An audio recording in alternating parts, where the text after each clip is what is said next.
আমি ওনার এগেনস্টে যে এফআইআরটা করেছিলাম সেটা আমি উইথড্র করছি।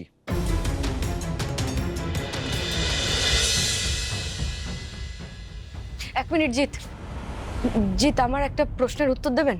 বলছি উজির কি হবে?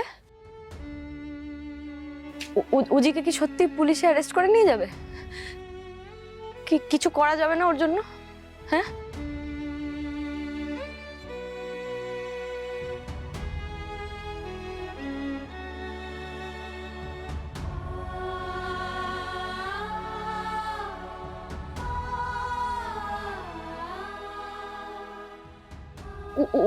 উজি কেন করতে গেল এই কাজটা? ও যখন জানতো যে ঠিক মতো কাজটা করতে পারবে না, তাহলে কেন করতে গেল? আপনি ওকে একটুখানি বোঝাতে পারেন। বোঝাতে পারলাম কই? তোমরা দুই বোন হচ্ছে দুই মেরুর মানুষ, কিন্তু যে একই রকম, কিছু একটা ধরলে আর ছাড়ো না। আর বোঝাতে আমি বা কি করে? ও তো শুরুতে আমি কিছু জানাইনি। নিজের জেদ বজায় রাখতে গিয়ে সায়ন্তনকে ক্রিমিনাল প্রমাণ করতে মরিয়া হয়ে উঠল, আর সেই জেদের বসেই হঠকারের সিদ্ধান্ত নিল। যে কি করব, কি করে বাঁচাবো আমি নিজেই বুঝতে পারছি না। আমার নিজের মাথায় কাজ করছে না। কি করবো এবার? কি কি কি কি করা যায়? কি করবো এবার আমি? এই নিশাদ, দাঁড়াও দাঁড়াও, তুমি এখনই এত দুশ্চিন্তা করো না। আমাকে একটু স্থির হয়ে ভাবতে দাও, আমি কিছু একটা ব্যবস্থা করব। তুমি চলো গিয়ে শুয়ে পড়ো, চলো।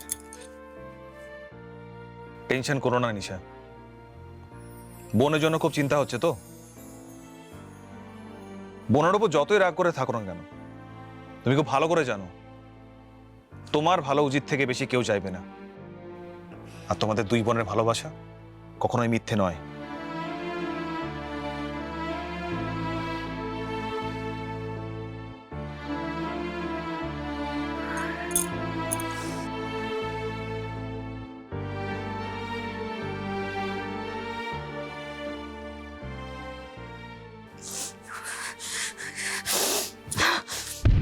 জি, তুই যে কি করিস আমি জানি না।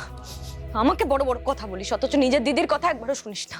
বারবার করে বলি যে একা একা পাকামো করতে যাস না, বাচ্চা মেয়ের মতো থাক। সেটা করবি না। সেই একটা শয়তান ছেলে একটা সায়ন্তনের সঙ্গে পাঙ্গা নিতে গেল। Damn it!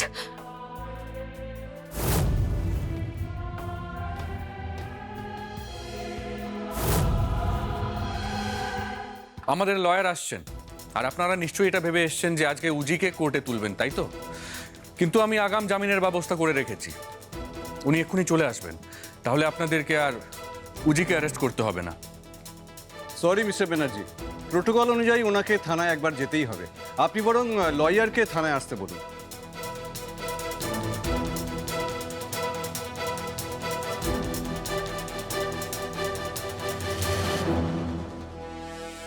স্যার আপনি? উনি আমাদের ডিপার্টমেন্টেরই একজন অফিসার। স্যার উনি কি এখনো ডিপার্টমেন্টে আছেন নাকি ইস্তফা দিয়েছেন?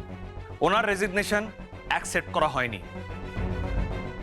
ওপর মহল থেকে ওনার রেজিগনেশন রিজেক্ট করে দেওয়া হয়েছে। সুতরাং উজ্জ্বলা ব্যানার্জি এখনো সাইবার ক্রাইম ডিপার্টমেন্টেরই অফিসার রয়েছেন।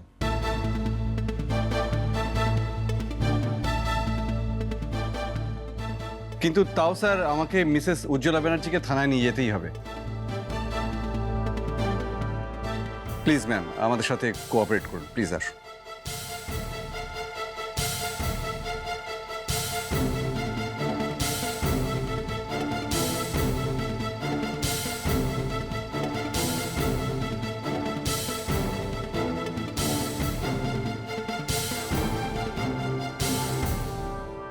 দাঁড়ান অফিসার।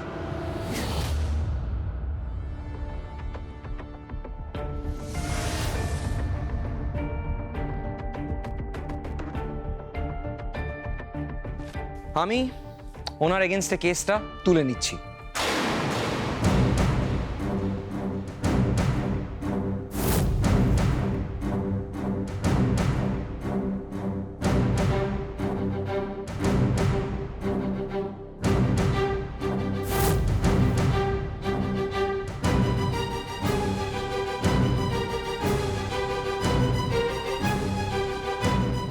আমি ওনার এগেনস্টে যে এফআইআরটা করেছিলাম সেটা আমি উইথড্র করছি। উনি আমাদের পরিবারেরই একজন, আর আমি একজন ফ্যামিলি মেম্বারকে জেলে পাঠাবো, এটা আমার মন একদমই সায় দিচ্ছে না। সে উনি আমার এগেনস্টে যত ষড়যন্ত্রই করে থাকুক না কেন, আমি এটা করতে পারবো না। তো দয়া করে এই কাগজটা দেখুন।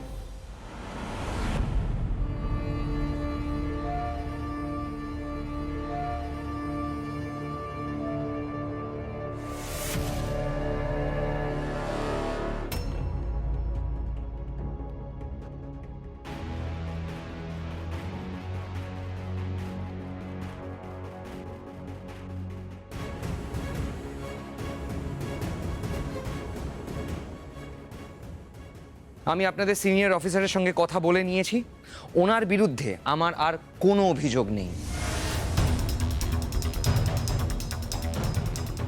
দেখছো তো বৌমনি, তুমি এতদিন ধরে ওকে যা যা প্রমাণ করার চেষ্টা করছিলে, যা যা করার চেষ্টা করছিলে ওর সাথে, ও কিন্তু ঠিক তার উল্টোটাই করে চলেছে। আর কিভাবে ও তোমাকে ভালো মানুষের পরিচয়টা দেবে বলো তো বৌমনি? আমার কিচ্ছু চাই না বৌমনি, আমার কিচ্ছু চাই না, শুধু আমাকে খেয়ার সঙ্গে থাকতে দিন, দ্যাটস ইট।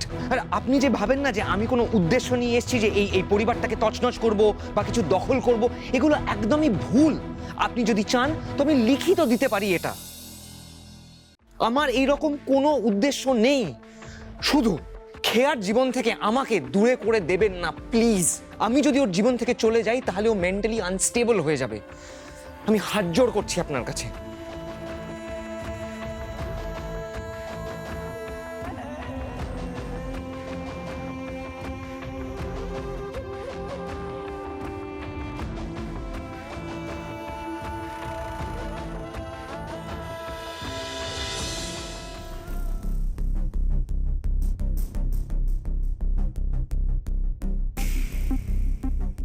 ঢুকলি? ঢুকেছি। এই শোন, আগে কিন্তু বোকার মতো তুই ওই গয়নাগুলোকে বার করবি না। চারপাশটা ভালো করে দেখবি, তারপর সন্দেহজনক যদি কিছু দেখিস তাহলে পরে কিন্তু আগে নোট করবি। পুলিশের খোঁজর কিন্তু ওখানে ঘুরতে থাকে, বেগতে কিছু দেখলে পরেই কেটে পড়বি। আর শোন, পুলিশ কিন্তু তোকে এখন খুব ভালো করে চেনে। হ্যাঁ ভানু, তুই যদি এখন হঠাৎ করে কেন বড় বাজারে গেছিস সেটা জানতে পারে, তাহলে কিন্তু আরো সন্দেহ করবে। আরে হ্যাঁ, আগে চিনুক, চিনতে পারার তো কথা নয়। আর তুই চাপ নিস না, তুই জাস্ট লাইনে থাক, আমি দেখে নিচ্ছি।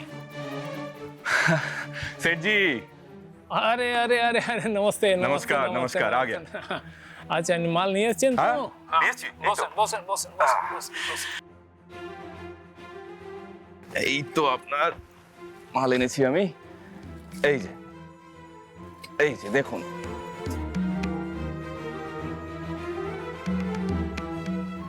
अरे सेठ जी 1 नंबर क्वालिटी আছে सेठ जी, देखे नहीं?